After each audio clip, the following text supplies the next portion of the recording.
Welcome to 9 TV Telangana news. ముందుగా headlines.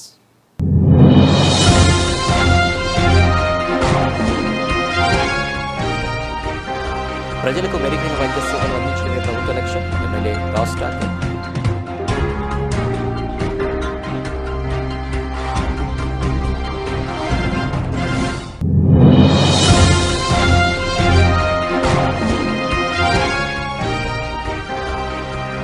మధ్యమధ్యలో driving శిక్షగా traffic విధుల్లో మందుబాబు.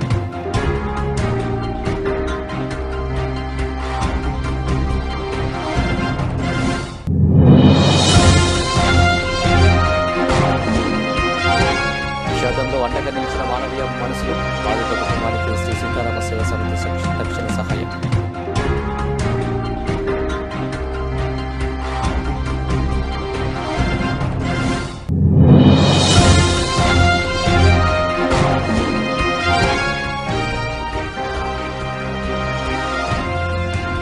మేడార భక్తులకు హెలికాప్టర్ సేవలు ప్రారంభం.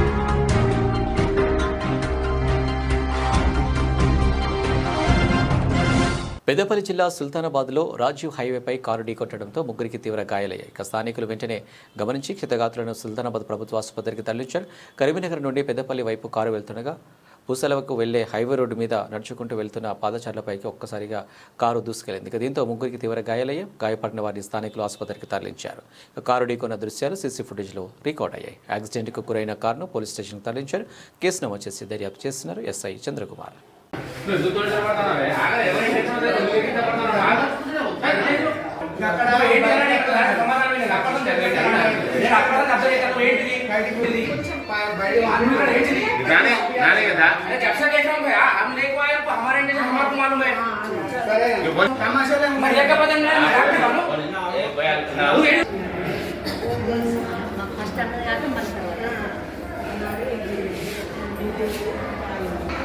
ఏమైంది చెప్పండి.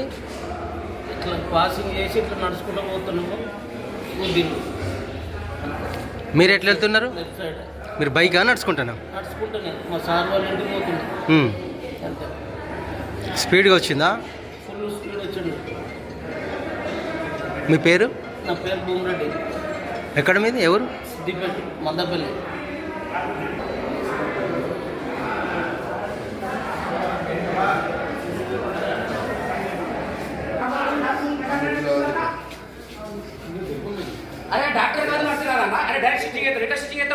ఏం జరిగింది చెప్పండి.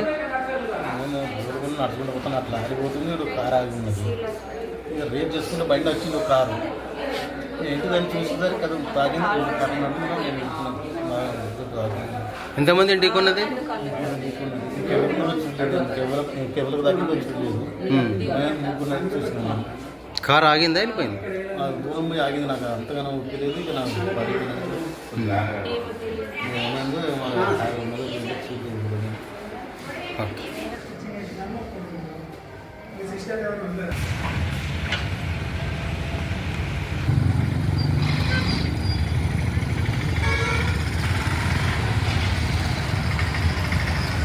అటు పోడుతూనే తాకుతాడు. కరెక్ట్ తను ఎత్తి పోడుతూనే బయట తాకుతాడు. ఎవరిలో అదుడు ఇక తాకుతుంది. ఇక అత్తడు ఇక తాకుతుంది. అవి వచ్చింది కారు వస్తాను. ఇగో కారు ఇగో మళ్ళీ వేసుకోవాలి. అన్న ఎక్కడ అన్నది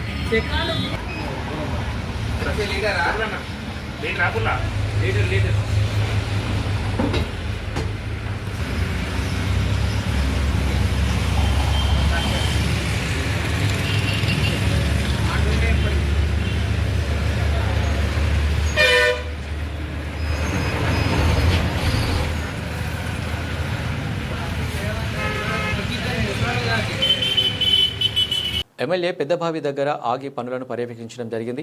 పెద్దబావికి ఫెన్సింగ్ మరియు జాలి పెట్టడం కోసం రిక్వెస్ట్ చేయడం జరిగింది. దానికి సానుకూలంగా స్పందించి అధికారులను ఆదేశించారు.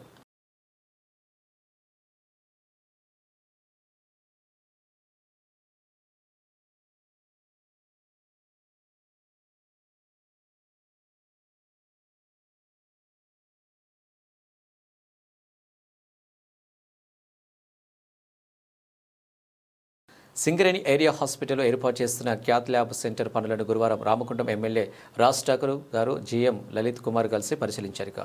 పనుల పురోగతిని అడిగి తెలుసుకుని నాణ్యతతో పాటు వేగంగా పూర్తి చేయాలని అధికారులకు సూచించారు. ఈ సందర్భంగా ఎమ్మెల్యే రాజ్ ఠాకూర్ మాట్లాడుతూ క్యాత్ ల్యాబ్ ప్రారంభమైతే రామగుండం పరిసర ప్రాంతాల ప్రజలు గుండె సంబంధిత చికిత్సల కోసం కరీంనగర్, హైదరాబాద్కు వెళ్లాల్సిన అవసరం లేకుండా అక్కడే మెరుగైన వైద్యం అందించవచ్చని తెలిపారు. అలాగే అత్యవసర పరిస్థితుల్లో అంబులెన్స్ రాకపోకలు సౌలభ్యంగా ఉండాలి, హాస్పిటల్కు 2 ప్రవేశ మార్గాలు ఉండాలని కూడా సూచించారు. టీటీఎస్ అంతర్గత పెద్దబావి మూల వద్ద పెద్దంపేట నుంచి అంతర్గాం వస్తున్న అటువంటి అంతర్గాంకు చెందిన ఆటో బోల్తపడి ఆటో డ్రైవర్తో సహా 3 ప్రయాణికులకు తీవ్ర గాయాలు కావడం జరిగింది. ఇక సమాచారం అందుకుని సంఘటన స్థలానికి చేరుకున్న Antargaon sub inspector of police Boge Venkataswamy అత్యవసర 108 అందుబాటులో లేకపోవడంతో తాను వారి పోలీస్ జీబులో గాయాలైన ఆటో డ్రైవర్ను దారి వైపుకు వస్తున్నటువంటి ఆటోలలో గాయాలైనటువంటి వారిని ప్రభుత్వ ఆసుపత్రికి తరలించి చికిత్స అందించడం జరిగింది. ఇక వివరాల్లోకి వెళ్తే టీటీఎస్ అంతర్గం గ్రామానికి నెరెల పద్మ అమృతమ్మ ఒకే కుటుంబానికి చెందిన వ్యక్తులు అక్సర్ నగర్కు చెందిన ఓదమ్మ టీటీఎస్ అంతర్గం గ్రామానికి చెందిన ఆటో డ్రైవర్ పెద్దంపేట పోచమ్మ వద్దకు వెళ్లి రాగా ఆటో బోల్త పడింది. పలు గాయాలు కావడంతో హాస్పిటల్కు తరలించారు.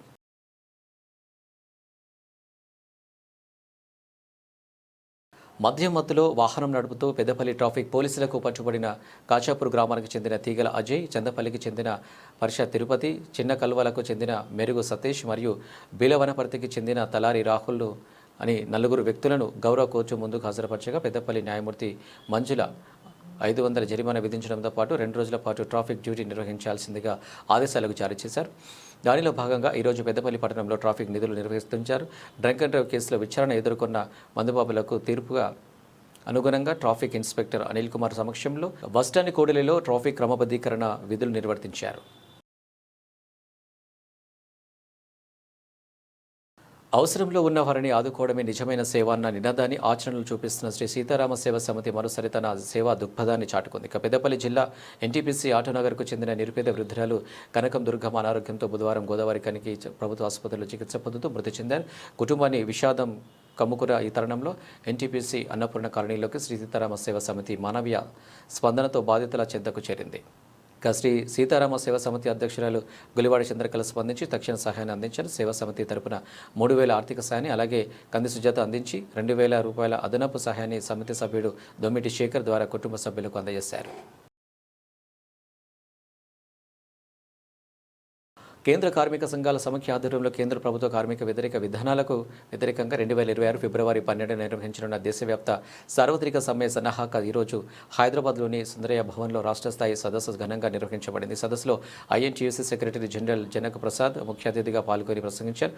ఆయన మాట్లాడుతూ కేంద్ర ప్రభుత్వం తీసుకువచ్చిన 4 కార్మిక కోడ్స్ లేబర్ కోడ్స్ కార్మిక వర్గానికి తీవ్రమైన ముప్పుగా మారాయని స్పష్టం చేశారు. శాశ్వత ఉద్యోగాలను కాంట్రాక్ట్ వ్యవస్థగా మార్చడం, కార్మిక సంఘాల కార్యకలాపాలపై ఆంక్షలు విధించడం జరుగుతుందని తీవ్రంగా విమర్శించారు. 2014 ఎన్నికల్లో మోడీ ప్రభుత్వం అధికారంలోకి వచ్చిన తర్వాత ఈ 11-12 సంవత్సరాల లోపల మొత్తం భారతదేశంలో కార్మికులు, రైతులు, బలహీన వర్గాలు, మహిళలు వాళ్ళ మీద దాడులు జరుగుతున్నాయి. దానికి ప్రధానమైన కారణం ఏంటంటే బీజేపీ ప్రభుత్వం పూర్తిగా ఆర్ఎస్ఎస్ అనుసంధానం నడుచుకుంటూ ఆర్ఎస్ఎస్ భావజాలాన్ని బీజేపీ ద్వారా భారతదేశం మీద, భారతదేశ ప్రజలకు మీద ఉంచుతుంది. ఈ విషయం మనం సమగ్రంగా వ్యతిరేకించకపోతే రానున్న రోజుల్లో భారతదేశంలో నివసించే 50% మంది ప్రజలు గట్టు బానిసల్లాగా ఈ దేశంలో బతకాల్సిన పరిస్థితి వస్తుంది. నిజం మాట్లాడితే ఏమాత్రం అనుమానం లేదు. మీరు ఆలోచించండి. ఇవాళ భారతదేశం బేసికల్ గా వ్యవసాయ దేశం. ఈ మల్టీనేషనల్ కంపెనీస్, కార్పొరేట్ కంపెనీస్ వ్యవసాయ రంగాన్ని విచ్ఛిన్నం చేసి ఆ రంగాన్ని కూడా కార్పొరేట్ సెక్టర్కి ఇచ్చి ఫుడ్ సేఫ్టీ మీద కూడా విఘాతం కలిగించాలని మోడీ ఆలోచించారు, ఆలోచిస్తాను. పెట్టుబడిదారులకి లక్షల కోట్ల రూపాయలు బ్యాంకులు ఇచ్చి గోడౌన్లు కట్టుకొని కార్పొరేట్ వ్యవసాయం చేసి కిలో బియ్యం కానీ కిలో వద్దు కానీ 200, 300 చేసే విధంగా చేసి ఒక విధంగా మన పర్చేజ్ కెపాసిటీని తక్కువ. భారీ ఎన్కౌంటర్, 15కు చేరిన మృతుల సంఖ్య. జార్ఖండ్లోని సింగు ముహమ్మద్ జిల్లాలోని అటవీ ప్రాంతంలో భద్రతా బలగాల మావోయిస్టుల మధ్య ఎదురు కాల్పులు కొనసాగుతున్నాయి. ఇప్పటి వరకు 15 మంది మావోయిస్టులు చనిపోయినట్లు తెలుస్తుంది. మృతుల్లో సెంట్రల్ కమిటీ సభ్యుడు పతీరామ్ మాంఝీ ఉన్నట్లు సమాచారం. పతీరామ్ మాంఝీపై 5 కోట్ల రివార్డు ఉంది. తెలంగాణ ప్రభుత్వం మేడారం జాతరకు వచ్చే భక్తులకు శుభవార్త అందించింది. తెలంగాణ టూరిజం శాఖ ఆధ్వర్యంలో నేటి నుంచి మేడారం జాతర సందర్భంగా హెలికాప్టర్ సేవలు అందుబాటులోకి వచ్చే భక్తుల సౌకర్యార్థం పడిగాపూర్ వద్ద ఏర్పాటు చేసిన హెలిప్యాడ్ నుంచి హెలికాప్టర్స్ జాయ్ రైడ్స్ నిర్వహించనున్నారు. ఈ రైడ్స్ ద్వారా భక్తులు సుమారు 6 నుంచి 7 నిమిషాల పాటు మేడారం జాతర వివహంగా వీక్షణం చేసే అవకాశం ఉంటుంది. ఒక్కో వ్యక్తికి 4,800 ఛార్జీగా నిర్ణయించారు.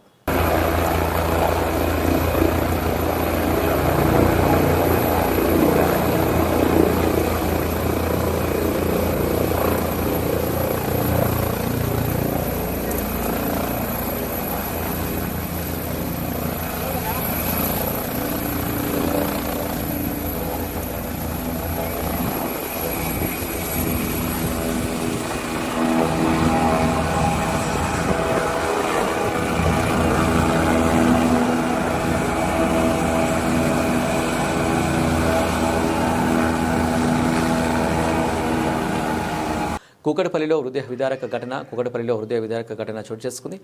దివ్యాంగురాలైన తమ 18 ఏళ్ల కూతురు శ్రీజావళికి చికిత్స చేయించడానికి డబ్బులు లేవని తల్లిదండ్రులు ఆమెను గొంతు నిలిమి హత్య చేశారు. ఇక మృతదేహాన్ని 2 రోజులు ఇంట్లోనే ఉంచారు.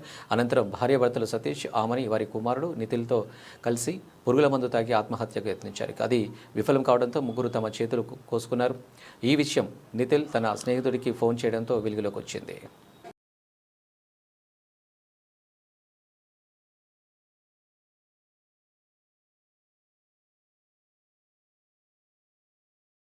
తెలంగాణ గెజిటెడ్ అధికారుల సంఘం పెద్దపల్లి జిల్లా శాఖ 2027 సంవత్సరం క్యాలెండర్ను శ్రీ కోయ శ్రీహర్ష కలెక్టర్ పెద్దపల్లి గారు ఆవిష్కరించారు. ఈ కార్యక్రమంలో పెద్దపల్లి జిల్లా అధ్యక్షులు శ్రీ తూము రవీందర్, కార్యదర్శి శ్రీ లెంకల బ్రహ్మానందరెడ్డి, అసోసియేట్ ప్రెసిడెంట్ శ్రీమతి కె అలివేని, ఉపాధ్యక్షులు వైకుమార్, ఎండి సాజిద్ అలీ, డాక్టర్ శ్రీ డి రాజు, సంయుక్త కార్యదర్శి శ్రీ కొడిసెల శ్రీనివాస, శ్రీ పల్లాటి శ్రీనివాస, శ్రీమతి రౌతు అలేఖ్య, కార్యాలయ కార్యదర్శి శ్రీ వెంగల రవీంద్రనాథ్, క్రీడల కార్యదర్శి శ్రీ మండల రవీందర్, కార్యవర్గ సభ్యులు కుమారి కొత్తూరి సుందీరి తదితరులు పాల్గొన్నారు.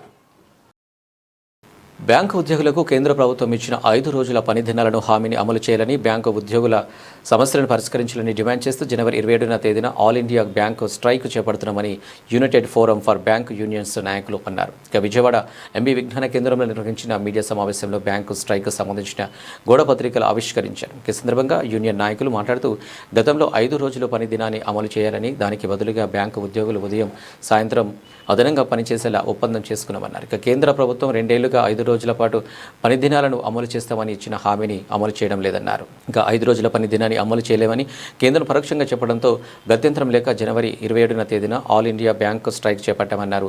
తక్షణమే బ్యాంకు ఉద్యోగులకు ఇచ్చిన హామీలను అమలు చేయాలని డిమాండ్ చేస్తున్నామన్నారు. లేదంటే తమ ఉద్యమాన్ని మరింత తీవ్రతరం చేస్తామని హెచ్చరించారు.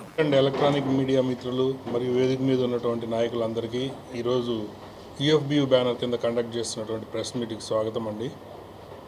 All India bank officers confederation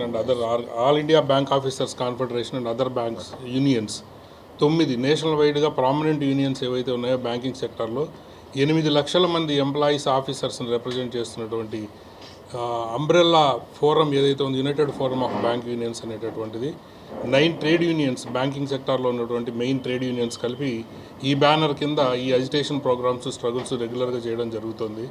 ఈరోజు ప్రెస్ మీట్కు ముఖ్య కారణం ఏంటంటే మా డిమాండ్ ఏదైతే long pending demand, bank employees long pending demand 5 days work week అనేటటువంటిది ఇంప్లిమెంట్ చేయడానికి 2023వ సంవత్సరంలో జరిగినటువంటి నెగోషియేషన్స్లో అగ్రీ అయ్యి పాజిటివ్గా అగ్రిమెంట్లో ఇన్ రైటింగ్ అగ్రీ అయినటువంటి దాన్ని ఇంప్లిమెంట్ చేయకుండా 2 ఏళ్ల నుంచి గవర్నమెంట్ ఆఫ్ ఇండియా దగ్గర పెండింగ్లో పెట్టి కూర్చోవడం జరిగింది.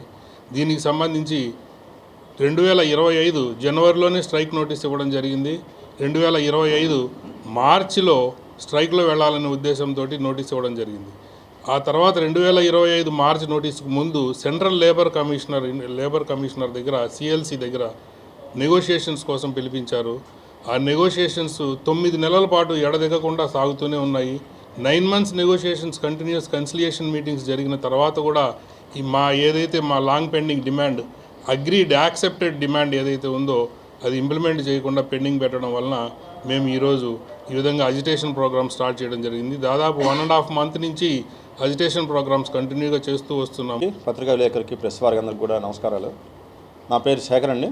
State Bank of India staff in Vijayawada మాడ్యూల్కి నేను డిప్యూటీ జనరల్ సెక్రటరీ, అలానే ఎన్సీబీకి నేషనల్ కౌన్సిల్ మెంబర్ని. నేను గత నెలన్నర నుంచి 2 నెలల నుంచి కూడా under UFBU unitary forum of bank unions national leaders ఏదైతే పిలిపించారో ప్రధాన డిమాండ్ ఏంటంటే 5 రోజుల పనిదినం.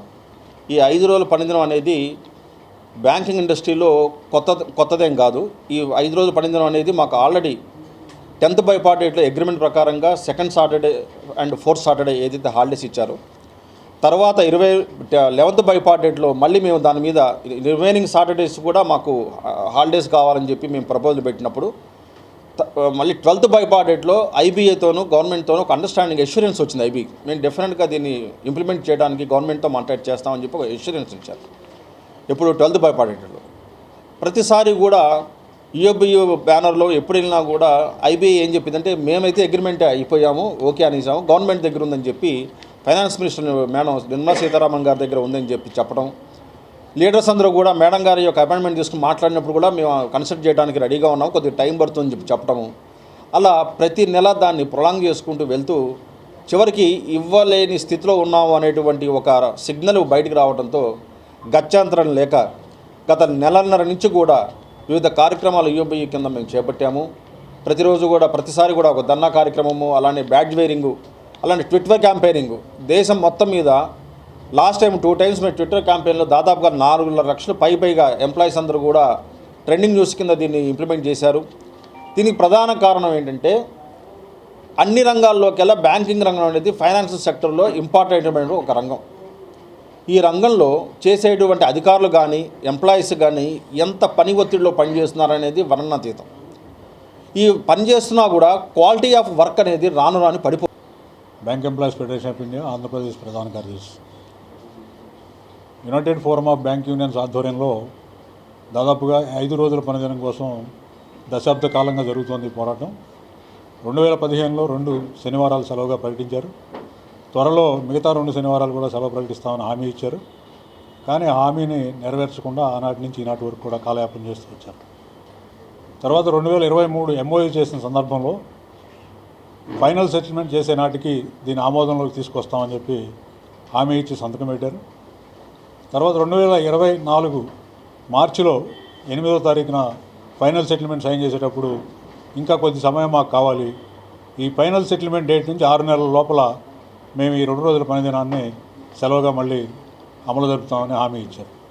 కానీ ఈ హామీలన్నింటినీ కూడా దొంగలో దొక్కుతూ ఈ రోజున ప్రభుత్వం దీన్ని సెటిల్ చేయకోకుండా తాసారం చేస్తూ ఉంది. ఇండియన్ బ్యాంకర్స్ అసోసియేషన్ ఎప్పటికప్పుడు మేము పర్సూ చేస్తున్నాం, తొందరలో వస్తుంది, మీరు యాజిటేషన్లోకి వెళ్ళబాకండి అని చెప్తున్నారు. గత సంవత్సరం కూడా సమ్మెకి పిలిపించిన సందర్భంలో కూడా అదే చెప్పి రిటర్న్గా సిఎల్సి దగ్గర సంతకం చేసినటువంటి పరిస్థితి. కానీ ఈనాటికి కూడా కాలేదు. ఈ రోజున గత్యంతరం లేనటువంటి పరిస్థితిలో ఈ సమ్మెకి వెళ్తాం. మహిళా ఓట్లతో గద్దెనెక్కిన కేంద్ర రాష్ట్ర ప్రభుత్వాలు ఏరు దాటిన తర్వాత తెప్ప తగిలిసినట్లు చందంగా వ్యవహరిస్తున్నాయని జాతీయ మహిళా సమాఖ్య ఉపాధ్యక్షురాలు పెనుమత్స దుర్గా భవానీ ప్రభుత్వాల పనితీరును ఎండగట్టారు. నేడు మహిళలు సామాజికంగా ఆర్థికంగా వెనుకబడిపోవడానికి కేంద్ర రాష్ట్ర ప్రభుత్వాలే కారణమని ఆరోపణలు చేశారు. భారత మహిళా సమాఖ్య సమావేశం కేంద్ర కమిటీ ఆధ్వర్యంలో ఐఎంఏ హాల్లో జరిగింది. కార్యక్రమంలో జాతీయ మహిళా సమాఖ్య జాతీయ అధ్యక్షురాలు సైదా పాల్గొన్నారు. జనరల్ సెక్రటరీ నిఫాసుద్దీ, జాతీయ ఉపాధ్యక్షురాలు డాక్టర్ రజని, పెనుమత్స దుర్గా భవానీ తదితరులు పాల్గొని మాట్లాడుతూ కేంద్రంలోని మోడీ ప్రభుత్వ పాలనలో దేశంలో మహిళలు ద్వితీయ శ్రేణి పౌరులుగా మార్చబడుతున్నారన్నారు. మహిళలకు ఆర్థికంగా సామాజికంగా వెనుకబడిపోతున్నారని, రాష్ట్రంలోని కూటమి ప్రభుత్వం కూడా కేంద్ర ప్రభుత్వ విధానాలను సమర్థిస్తుందన్నారు. మహిళలపై అత్యాచారాలు చేసిన వారిని శిక్షించే పరిస్థితి లేదన్నారు. దళిత మహిళలపై అత్యాచారాలు జరుగుతున్న ప్రభుత్వాలు నిమ్మకు నీరెత్తినట్లు వ్యవహరిస్తున్నాయన్నారు. మహిళలకు జరుగుతున్న అన్యాయాల పట్ల సమావేశంలో చర్చిస్తున్నామన్నారు. ప్రభుత్వాలకు చిత్తశుద్ధి ఉంటే మహిళల సమస్యలను పరిష్కరించాలని కోరారు. లేకుంటే భారత మహిళా సమాఖ్య నేతృత్వంలో పెద్ద ఎత్తున పోరాటాలు చేయాల్సిన పరిస్థితి వస్తుందన్నారు. భారత జాతీయ మహిళా సమాఖ్య జాతీయ కౌన్సిల్ సమావేశాలు ఇవాళ రేపు విజయవాడ నగరంలో జరగబోతూ ఉన్నాయి. ఇప్పటికీ 19 రాష్ట్రాల నుండి మహిళా కౌన్సిల్ మెంబర్స్ వచ్చారు. వీరందరూ కూడా ఇవాళ రేపు జరగబోయే ఈ సమావేశంలో ఈ దేశంలో మహిళలు ఎదుర్కొంటున్న అనేక సమస్యల మీద చర్చించబోతూ ఉన్నారు. కేంద్ర రాష్ట్ర ప్రభుత్వాలు ప్రతి రాష్ట్రంలో కూడా మహిళల పరిస్థితి చాలా అధ్వానంగా ఉంది. అక్కడ వాళ్ళు ఎదుర్కొంటున్న సమస్యలతో పాటు వాళ్ళ అధ్వానమైన పరిస్థితి నుండి ప్రభుత్వాలు ఏమాత్రం పట్టించుకునే స్థితి నుండి మహిళలకు రక్షణ ఏ విధంగా కల్పించగలగాలి, మహిళా చట్టాలను ఏ విధంగా ఖచ్చితంగా ఇంప్లిమెంట్ చూడాలి, వాటితో పాటు ఇవాళ ఆర్థికపరమైన అంశాలలో ప్రభుత్వాలు తీసుకున్న నిర్ణయాలు మహిళల పాలిట శాపాలుగా మారుతున్న నేపథ్యంలో ఉపాధి హామీ లాంటి పథకాలను నిర్వీర్యం చేసి రామ్జీ పేరుతో హామీ పథకాలను తీసుకురావటం వలన ఆ పథకాన్ని నిర్వీర్యం చేయడంతో పాటు ఇవాళ మహిళలకు సంబంధించిన అనేక అంశాలలో కేంద్ర రాష్ట్ర ప్రభుత్వాలు కూడా నిమ్మక నీరెత్తినట్లు వ్యవహరిస్తున్న విధానాన్ని నిరసిస్తూ కూడా ఉన్న నేపథ్యాన్ని దృష్టిలో పెట్టుకొని ఇవాళ సమాజంలో సగభాగం ఉన్న మహిళలు అన్ని రంగాల్లో రాణించాలంటే భారత రాజ్యాంగం ఏదైతే లౌకిక ప్రజాస్వామ్య వ్యవస్థను పరిరక్షించాలని ఆ రోజు రాయటం జరిగిందో రేపు ఈ నెల 26వ తారీఖున భారత రాజ్యాంగ పరిరక్షణ దినంగా చెప్పుకున్న నేపథ్యంలో ఆ రోజు నాటికైనా ఈ రాష్ట్ర ప్రభుత్వం కానీ కేంద్ర ప్రభుత్వం కానీ భారత రాజ్యాంగాన్ని గౌరవించే పరిస్థితిలో సరైన నిర్ణయాలు తీసుకోవాలనే ఉద్దేశంతో ఈ కౌన్సిల్ సమావేశాల్లో మేము నిర్ణయం తీసుకోబోతా ఉన్నాం. ఇవాళ మహిళలు అన్ని రంగాల్లో రాణించాలంటే భారత రాజ్యాంగాన్ని ఖచ్చితంగా ఇంప్లిమెంట్ చేయాలనే విధానాన్ని తీసుకురాబోతా ఉన్నాం. వీటితో పాటు మహిళా రిజర్వేషన్ అనేది వాళ్ళందరినీ ద్రాక్షపండిలా కనిపిస్తూ ఉంది. తీసుకొచ్చింది 2022లో ఒక చట్టాన్ని తీసుకొచ్చారు. దాన్ని ఇవాళకు కూడా ఇంప్లిమెంట్ చేయకపోగా బైఫర్కేషన్ పేరుతోనో లేకపోతే డీలిమిటేషన్స్ పేరుతోనో ఇంకో పేరుతోనో దాన్ని నిర్వీర్యం చేసే పరిస్థితిని నిరసిస్తా ఇవాళ మహిళా రిజర్వేషన్. కృష్ణా జిల్లా ఉయ్యూరు మండలం సాయిపురంలోని శ్రీ లక్ష్మీ నరసింహస్వామి దేవస్థాన భూమి పంచాయతీని సర్పంచ్ జాన్ బాషా కబ్జా చేశారని శ్రీ లక్ష్మీ నరసింహస్వామి సేవా సంఘం ఆరోపణలు చేసింది. ఆక్రమించిన భూములను వెంటనే దేవాలయానికి స్వాధీనపరచాలని డిమాండ్ చేశారు. శ్రీ లక్ష్మీ నరసింహస్వామి సేవా సంఘం ఆధ్వర్యంలో గాంధీనగర్ ప్రెస్ క్లబ్లో గురువారం మీడియా సమావేశం జరిగింది. ఈ సమావేశంలో సేవా సంఘం సభ్యులు ప్రొఫెసర్ జొన్న వితుల వెంకటపయ్య, కేవీఎస్ రామన్, రాష్ట్ర టీడీపీ వాణిజ్య విభాగం కార్యదర్శి తమరావు సత్యనారాయణ, ఆంధ్రప్రదేశ్ జర్నలిస్ట్ యూనియన్ రాష్ట్ర working president K Venkataramana, Venkatavenu, BJP Mahila Morcha రాష్ట్ర కార్యనిర్వాహక సభ్యురాలు సోమ వెంకటలక్ష్మి, హైకోర్టు న్యాయవాది కొప్పరి గుణలక్ష్మి తదితరులు పాల్గొన్నారు. సుమారు 500 సంవత్సరాల చరిత్ర కలిగిన సాయిపురం శ్రీ లక్ష్మీ నరసింహస్వామి వారి దేవస్థానం భూమిని గ్రామ సర్పంచ్ కబ్జా చేస్తున్నారని, ఈ విషయాన్ని అధికారులకు నాయకులకు వినతి పత్రాల ద్వారా తెలియజేస్తున్నామన్నారు. అయినా కబ్జా చేసిన స్థలం తిరిగి రాలేదన్నారు. కబ్జా చేసిన స్థలాన్ని స్వామివారికి స్వాధీనం చేయాలని, లేకుంటే పెద్ద ఎత్తున ఉద్యమం చేస్తామని హెచ్చరించారు. డాక్టర్ వెంకటవేణు, ఆంధ్రప్రదేశ్ జర్నలిస్టుల యూనియన్ రాష్ట్ర అధ్యక్షుడును. ఇక్కడ మనం ఏంటంటే ఇక్కడ ప్రధానంగా మన రాష్ట్రంలో ఎక్కువగా ఉన్నటువంటి పరిస్థితులు ఏంటంటే భూములు అన్యాక్రాంతం జరుగుతున్నాయి. దీంట్లో కేవలము ఎండోమెంట్ అధికారం, అదే ఎండోమెంట్లో ఉంటేనే అవి దేవస్థానం భూములు అనేటువంటి కోణంలో ఎక్కువ మంది ఉంటున్నారు. కానీ దేవస్థానాలు ఎంతోమంది దాతల యొక్క కృషి ఫలితంగా చాలా దేవాలయాలు మన రాష్ట్రంలో వెలువొందాయి. అది మతం ఏదైనా కానివ్వండి, ఏ మతంలో ఉన్నా సరే దాతల సహకారాలతో మాత్రమే దేవాలయాలు అనేవి మనం చూస్తూ ఉన్నాం. ముఖ్యంగా ఏంటంటే ఇక్కడ మనం గ్రహించాల్సిన అంశం ఏంటంటే హిందువుల యొక్క మనోభావాలతోటి వెలువడినటువంటి మహమహిమృతమైన దేవాలయము ఈ నరసింహస్వామి దేవాలయము. ఏంటంటే 450 సంవత్సరాల క్రితం ఏర్పడిన ఈ దేవాలయము ఇన్ని సంవత్సరాల పాటు దేదీప్యమంగా వెలిగిన తర్వాత ఈ 2024వ సంవత్సరంలో అక్కడ ఉన్నటువంటి సర్పంచ్ అంటే అధికారం చేతిలో ఉంది కదా అని చెప్పేసి ఒక కోణంలో తన ఆ భూములు ఏవైతే ఉన్నాయో ఆ భూముల్ని తన పేరు కొంత రాయించుకోవడం, అలాగే ఏదైతే చెరువు ఉందో అంటే దేవాలయానికి సంబంధించిన చెరువు ఏదైతే ఉందో ఆ చెరువుని అదే కోనేరు అంటాం మనం ఏంటంటే దేవాలయ పరిభాషలో కోనేరు అంటాం. ఆ కోనేరుని దాన్ని పంచాయతీ కింద కన్వర్షన్ చేసిస్తే తర్వాత మరి ఈ ఆలయ కమిటీ సభ్యులందరూ కూడా పోరాటం చేసి తిరిగి దాన్ని మళ్ళీ దేవాలయం కోనేరుగా ప్రారంభించుకోవడం జరిగింది. అయితే తిరిగి మళ్ళీ తన యొక్క తప్పుడు పత్రాలు ఇవన్నీ కూడా ఆ సర్పంచ్ సృష్టించి జిల్లా కలెక్టర్ గారి ద్వారా తిరిగి అది పంచాయతీగా భూమిగా మార్చుకోవడం జరిగింది. ఇది చాలా తీవ్రమైనటువంటి అంశం. దీనిలో మనము హిందువులు ఇది టోటల్గా ఏంటంటే ఈ అంశము కలెక్టర్ గారికి అంటే ఆ జిల్లా కలెక్టర్ గారికి ఎవరైతే అది మెమో ఇచ్చినట్టు. కొప్పర్తి గుణలక్ష్మి అండి. నేను 2019 నుంచి 2025 వరకు ఎండోమెంట్ స్టాండింగ్ కౌన్సిల్గా ఎండోమెంట్స్ ట్రిబ్యునల్లో ఏపీ ఎండోమెంట్స్ ట్రిబ్యునల్లో వర్క్ చేశాను. అందుకని ఈ దేవాలయ భూముల గురించి, వీటి యొక్క కబ్జాల గురించి, వీటి గురించి నాకు అన్నీ బాగా తెలుసు కాబట్టి నేను మీ ఎదురకుండా వచ్చి మాట్లాడుతూ ఉన్నాను. ఇది 450 సంవత్సరాల క్రితం లక్ష్మీనరసింహస్వామి టెంపుల్ ఉయ్యూరు మండలంలో కృష్ణా జిల్లాలో సాయిపురం గ్రామంలో ఉంది. ఇది కబ్జాలకు గురయ్యి చాలా ఇబ్బంది పడుతూ ఉన్నారు ఇక్కడ జనం, అలాగే ఈ అర్చకులు కూడాను. ఈ యొక్క సమస్యని గవర్నమెంట్ సుమోటోగా తీసుకొని ఏపీ ఎండోమెంట్స్ ట్రిబ్యునల్లో ప్రస్తుతానికి ఒక ఏడాది నుంచి చైర్మన్ గారు అపాయింట్ అవ్వలేదు. ఇమ్మీడియట్గా గవర్నమెంట్ని మేము కోరేది ఏంటంటే ఎండోమెంట్స్ చైర్మన్ గారిని వెంటనే అపాయింట్ చేసి ఈ సమస్యని సుమోటోగా తీసుకొని ఈ యొక్క కబ్జా అయిన ఈ ప్రదేశాన్ని అంతా కూడా దేవాలయానికి అప్పచెప్పవలసిందిగా మన సీఎం గౌరవనీయులైన సీఎం చంద్రబాబు నాయుడు గారిని, గౌరవనీయులైన పవన్ కళ్యాణ్ గారిని, లోకేష్ గారిని, అలాగే ఎండోమెంట్స్ కమిషనర్ గారిని కోరుతున్నాం. ప్రస్తుతానికి మెంబర్ గారు వర్క్ చేస్తున్నారు, కానీ అంత ఇదిగా కేసుల్ని పరిశీలించినట్టుగా అవ్వటం లేదు, వాయిదాలు పడిపోతున్నాయి. కాబట్టి అర్జెంటుగా గవర్నమెంట్ చైర్మన్ గారిని ఏపీ ఎండోమెంట్స్ ట్రిబ్యునల్లో చైర్మన్ గారిని అపాయింట్ చేసి ఈ కేసుని సుమోటోగా తీసుకొని పరిశీలించవలసిందిగా కోరుతున్నాం. తమరాపు సత్యనారాయణ అండి. నేను తెలుగుదేశం పార్టీలో గత 40 సంవత్సరాలుగా కార్యకర్తగా పనిచేస్తున్నాను. అలాగే హ్యూమన్ రైట్స్లో కూడా స్టేట్ కమిటీలో ఉన్నాను. ఈరోజు ఇక్కడ మేధావర్గం వచ్చింది. అట్లాగే ఈ విజయవాడ ఈ జిల్లాకి సంబంధించినటువంటి విలేకరులు, ప్రింట్ మీడియా, ఎలక్ట్రానిక్ మీడియా మిత్రులందరికీ వచ్చారు. మీ అందరికీ కూడా చాలా ధన్యవాదాలు తెలియజేస్తున్నాం. ఇది మా సొంత విషయం కాదు, మాకు ఇందులో గజం స్థలం రాదు.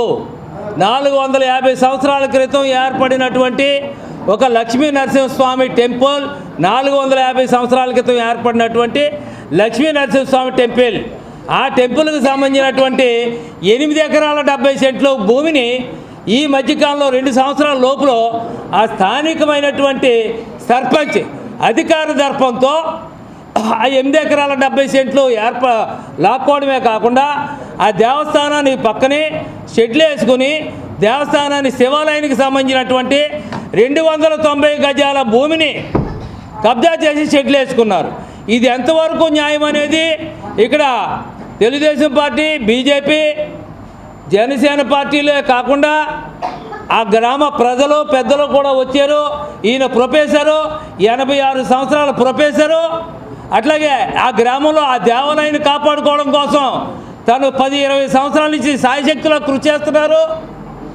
గణపతి సచ్చిదానంద స్వామి మైసూరు పీఠాధిపతులు వచ్చి మళ్ళీ 3వసారి ఆ దేవాలయాన్ని పునఃప్రతిష్ఠింప చేసినటువంటి పరిస్థితి.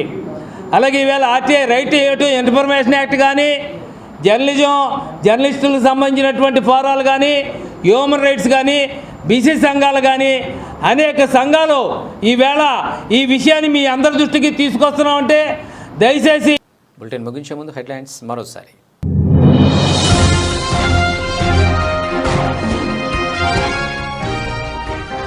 ప్రజలకు మెరుగైన వైద్య సేవలు అందించడమే ప్రభుత్వ లక్ష్యం, ఎమ్మెల్యే రాజ్ ఠాకూర్.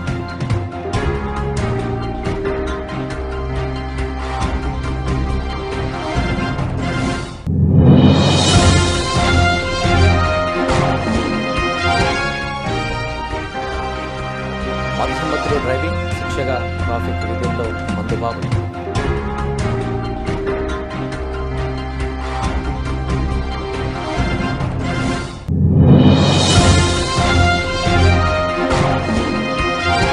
విషాదంలో అండగా నిలిచిన మానవీయ మనసులు, బాధిత కుటుంబానికి శ్రీ సీతారామ సేవ సమితి తక్షణ సహాయం.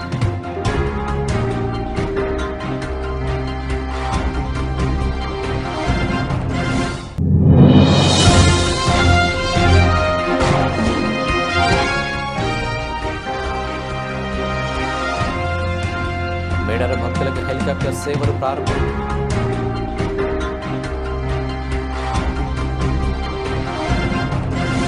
ఇవాల్టి అప్డేట్స్.